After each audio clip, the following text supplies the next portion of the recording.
বাসমতি তবে ভাঙ্গা দিও না মামা বুঝলাম না বাসমতি তবে ভাঙ্গা দিও না টাকা পয়সা নাই কোনে যায়া থাকবো আমার জ্বালা মামা কুলাইতাছে না বাবা বুঝলাম না বাসমতি তবে ভাঙ্গা দিও না বাবা বুঝলাম না বাসমতি তবে ভাঙ্গা দিও না গরমে জ্বালাই কেমতে আসি গরমে জ্বালাই কেমতে আসি আমার জ্বালা মামা কুলাইতাছে না বাবা বুঝলাম না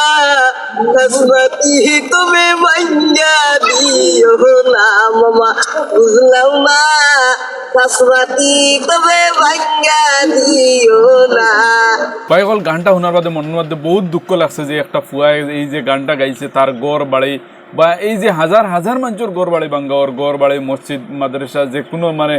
যেটা আছে ভাই মানে সব কিছু হাজার হাজার গড় বাড়ি মানুষের ভাঙ্গিয়ে ফেলানিওর কিন্তু হঠাৎ করিয়া দেখা যায় যে তারার উপরে এই বিপদটা আই গেছে ভাইসকল আসলে মা তুইয়ে থাকলো যে যদি কোনো মানুষের ভিতরে মানুষের আরো দুঃখ বুঝার মানে অন্তর থাকে তাহলে এমন খাস কোনোদিন কোনো মানুষ করতে পারে না ভাই। যদি আজকে মামার মানে দুঃখ লাগতো দেখিয়ে যে আমি যে যারা মানুষের কষ্ট দিই আর এই মানুষগুলার কিন্তু কষ্ট লাগে আজকে যদি আমার উপরে এলে হইতো তাহলে কতক্ষণ কষ্ট লাগলো অনেক। আসলে মানুষের মনে যদি কোনো ছুট লাগে না দুঃখ লাগে না মানুষের দুঃখ দেখলে ভালো লাগে এই মানুষে আসলে মানুষের কষ্ট দিতে পারে যে মানুষের দুঃখ দেখলে যদি কোনো মানুষে বালা পায় আরাম পায় তাহলে এই মানুষে এইরকম কাম করবো বা এই যে হাজার হাজার মানুষের উচ্ছেদ করিয়া নিজের জায়গার থেকে খেদাইয়া তেরফালর তলে তলে থোয়ানি রাখানি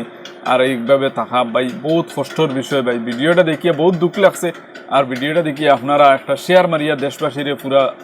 পৃথিবীর মানুষের দেখাইয়া দিবা যে আমরা